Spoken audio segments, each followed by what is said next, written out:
Assalamualaikum warahmatullahi wabarakatuh. Jumpa kembali pada video pembelajaran kali ini. Kita akan membahas tentang tata nama senyawa. Baiklah, langsung saja kita mulai pembahasannya. Tata nama senyawa. Tata nama senyawa kita bedakan menjadi dua macam. Yang pertama itu adalah tata nama senyawa ion. Kemudian yang kedua, tata nama senyawa kovalen.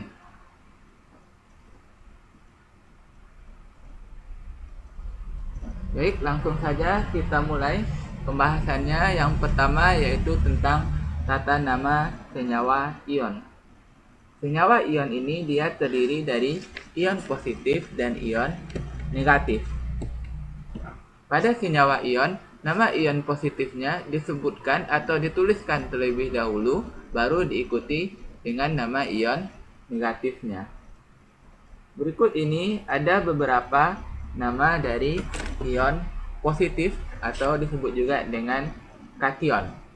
Yang pertama dari golongan 1A. Pada golongan 1A, untuk menjadi stabil akan melepaskan satu elektron. Maka ia akan berubah menjadi ion plus 1. Ini contohnya Li plus, namanya ion litium. Kemudian Na plus, namanya ion natrium. K plus, namanya ion kalium. Rb plus, namanya ion rubidium. Cs plus, namanya ion cesium. Kemudian untuk golongan 2A, untuk menjadi stabil, dia akan melepaskan 2 elektron. Maka, dia akan berubah menjadi ion 2+. Contohnya, Be2+, namanya ion berilium. Mg2+, namanya ion magnesium. Ca2+, namanya ion kalsium. Sr2+, namanya ion strontium. Ba2+, namanya ion barium. Ra2+, namanya ion radium. Kemudian terdapat logam Ga yang berasal dari golongan 3A. Untuk stabil dia akan melepaskan 3 elektron. Maka dia akan menjadi Ga3+, namanya ion gallium. Kemudian dari golongan B, Ag+, itu namanya ion perak. Kemudian Ze2+, ini dari golongan B, namanya ion seng. Kemudian NH4+, namanya ion amonium. Jadi, kita harus menghafal semua ion positif ini harus lengkap dengan muatannya. Jadi, kita harus menghafal ion positif ini harus lengkap dengan muatannya, supaya kita dapat membentuk rumus kimia dengan benar dan tidak salah memberikan nama senyawanya. Kemudian terdapat logam yang memiliki muatan lebih dari satu macam. Contohnya adalah Fe, atau nama kimianya adalah ferum, nama Indonesianya adalah besi. Dia memiliki dua macam muatan, yaitu 2+ dan 3+. Untuk membedakannya, Fe2+ ini dinamakan ion besi dalam kurung 2 Romawi. Kemudian Fe3+ ini merupakan ion besi dalam kurung 3 Romawi. Jadi itu cara untuk membedakannya. Selanjutnya ada Sn2+ dan Sn4+. Ini merupakan ion timah dalam kurung 2 Romawi. Sn4+, ion timah dalam kurung 4 Romawi. Selanjutnya ada Au atau aurum. Ini merupakan ion besi. Au+1, ion besi dalam kurung 1 Romawi. Au3+, ion besi dalam kurung 3 Romawi. Kemudian ada Pb atau pelembung. Muatannya ada dua, yaitu 2+ dan 4+. 2+ merupakan ion timbal dalam kurung 2 Romawi. Kemudian Pb4+ ion timbal dalam kurung 4 Romawi. Kemudian ada kobal, muatannya ada CO2+ ion kobal dalam kurung 2 Romawi. Kemudian CO3+ ion kobal dalam kurung 3 Romawi. Kemudian ada krom. Krom Cr2+ ion krom dalam kurung 2 Romawi. Cr3+ ion krom 3 Romawi. Jadi logam-logam ini juga wajib dihafal agar memudahkan dalam membentuk rumus kimia dan nama senyawanya beserta dengan nama-nama muatannya. Kemudian selanjutnya ada ion negatif atau disebut juga dengan anion. Berikut ini yang berakhiran ida ada O2- oksida, F- fluorida, Br- bromida, Cn- sianida, S2- sulfida, kemudian Cl- klorida, N3- nitrida, OH- hidroksida. Nah, selanjutnya ini merupakan untuk atom poliatomik. Jadi ini juga harus dihafal beserta dengan muatannya agar memudahkan dalam membentuk rumus kimia dan nama senyawanya. Pertama adalah CO3 karbonat, SO3 sulfit, SO4 sulfat, PO3 fosfit, PO4 fosfat, NO2 nitrit, NO3 nitrat, Si3 silikat, SbO3 antimonit, SbO4 antimonat, C2O4 oksalat, CrO4 kromat, Cr2O7 dikromat, AsO3 arsenit, kemudian AsO4 arsenat, IO2 iodid, ClO hipoklorit, ClO2 klorit, ClO3 klorat, ClO4 perklorat, MnO4 permanganat. Nah, inilah anion yang sering muncul pada soal-soal kimia.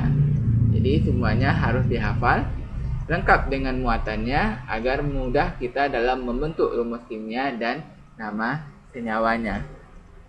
Baiklah, sekarang kita langsung masuk ke contoh soal agar memahami materi sebelumnya atau penjelasan sebelumnya. Soalnya, tuliskan reaksi ionisasi dan nama senyawanya dari senyawa berikut. Senyawanya adalah yang pertama NaCl. Kemudian kita tulis bagaimana reaksi ionisasinya. Nah, Na ini merupakan golongan 1A. Jadi muatannya pada hafalan kita yang sebelumnya untuk Na itu muatannya adalah Na+. Kemudian Cl ini merupakan anion. Pada hafalan sebelumnya muatannya adalah -1. Jadi reaksi ionisasinya Na+ ditambah dengan Cl-. Kemudian untuk pemberian nama senyawanya, Na ini merupakan natrium. Kemudian Cl ini pada anion namanya klorida. Jadi nama senyawanya natrium klorida. Kita tengok pada hafalan kita yang sebelumnya. Kemudian contoh yang kedua, senyawanya adalah K2SO4. K2 ini indeksnya ada 2, jadi artinya ada 2K. Jadi untuk reaksi ionisasinya 2 ini dia akan menjadi koefisien. K itu terletak pada golongan 1A, maka dia muatannya adalah plus. Ini tadi yang indeksnya dia akan menjadi koefisien dari K, jadi 2K plus. Kemudian SO4 ini merupakan anion, yaitu poliatomik. Jadi dia diambil SO4. Kemudian kita tengok pada hafalan kita sebelumnya, untuk SO4 itu muatannya adalah 2-. Selanjutnya, untuk pemberian nama senyawanya, K itu merupakan kalium. Kemudian SO4 2- pada hafalan kita sebelumnya namanya adalah sulfat. Jadi kalium sulfat. Kemudian contoh senyawa yang ketiga adalah BaNO3 2 kali. Jadi ini NO3-nya 2 kali. Nah, ini untuk Ba ini, untuk pemberian reaksi ionisasinya, Ba itu terletak pada golongan 2A. Maka muatannya adalah Ba2+.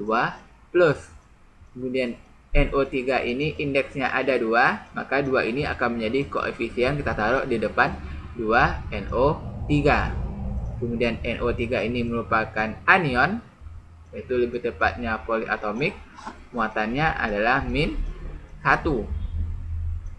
Jadi ini dia reaksi ionisasinya. Kemudian nama senyawanya adalah barium nitrat, NO3-. Ini yang dinamakan dengan nitrat. Kemudian contoh yang keempat, HCl.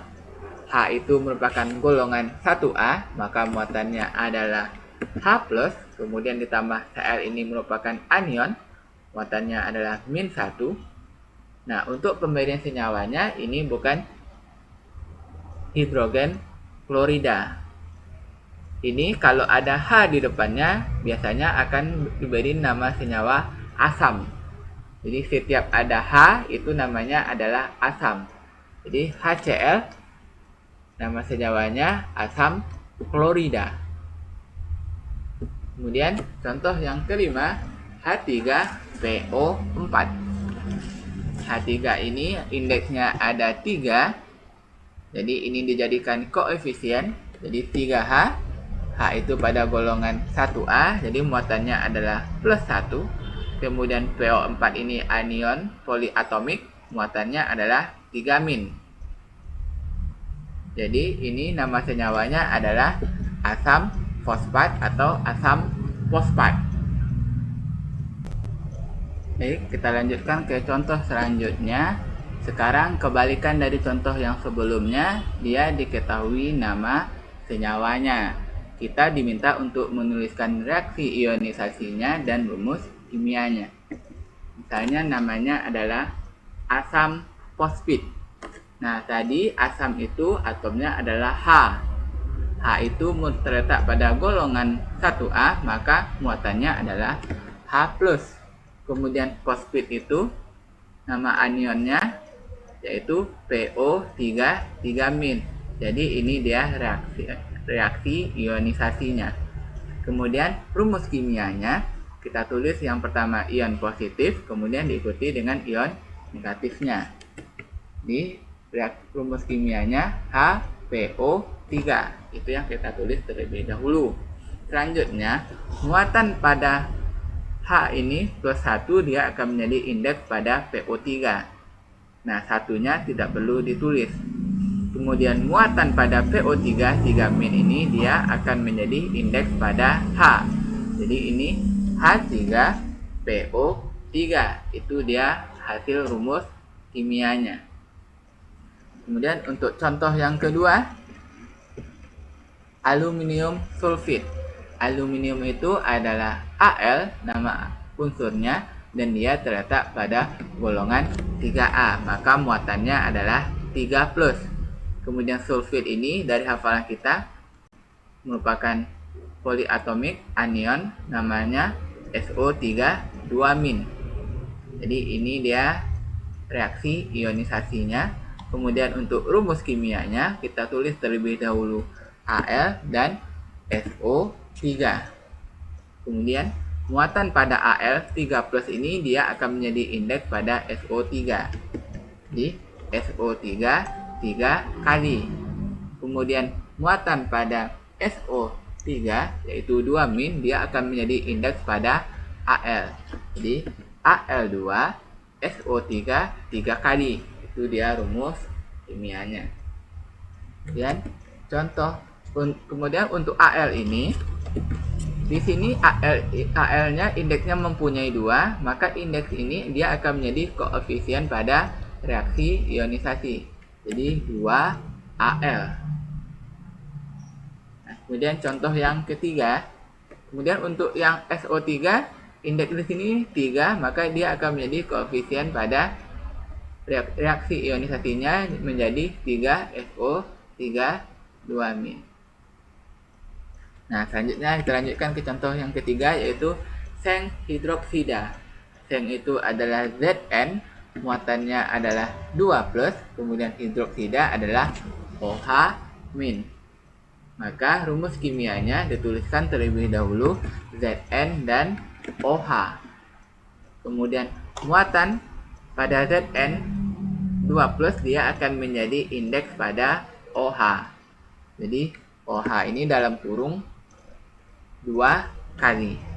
Nah, di sini OH-nya ada 2 kali, di sini OH-nya baru berjumlah 1. Jadi indeks pada OH akan menjadi koefisien pada OH pada reaksi ionisasi. Jadi ditaruh 2-nya di depan. Jadi di sini O-nya ada 2, H-nya ada 2. Di sini pun begitu. O-nya ada 2 dan H-nya ada 2. Oke, selanjutnya untuk tata nama senyawa yang kedua, yaitu tata nama senyawa kovalen. Tepatnya pada kali ini kita akan membahas tentang biner. Biner artinya senyawa dari dua unsur non-logam. Terdapat beberapa aturan-aturan. Yang pertama, atom yang di depan disebut sesuai dengan nama unsurnya dan diikuti dengan nama unsur berikutnya serta diberi akhiran ida. Kemudian jumlah atom ditulis dengan menggunakan angka Latin. Yang ini khusus untuk yang kovalen biner. 1 itu mono, 2 di, 3 tri, 4 tetra, 5 penta, 6 heksa, 7 hepta, 8 okta, 9 nona, dan 10 deka. Ini untuk yang kovalen biner. Contohnya, untuk CO2, C itu merupakan karbon, karena C-nya ada 1 maka dia mono. Jadi tidak perlu ditulis monokarbon, cukup karbon saja. Kemudian O2, ini 2 berarti dioksida, jadi karbon dioksida. Kemudian P2O3, P ini merupakan fosfor, ini 2 berarti ada di depannya, di fosfor. O3 ini ada 3 berarti trioksida. Kemudian SiCl4. Si ini merupakan silikon. Indeksnya 1, jadi cukup dituliskan silikon saja. Kemudian Cl4. 4 ini berarti tetra, berarti tetraklorida. Jadi SiCl4 silikon tetraklorida. Oke, sekian pembahasan kita kali ini tentang tata nama senyawa. Semoga bermanfaat. Sampai jumpa pada video selanjutnya. Assalamualaikum warahmatullahi wabarakatuh.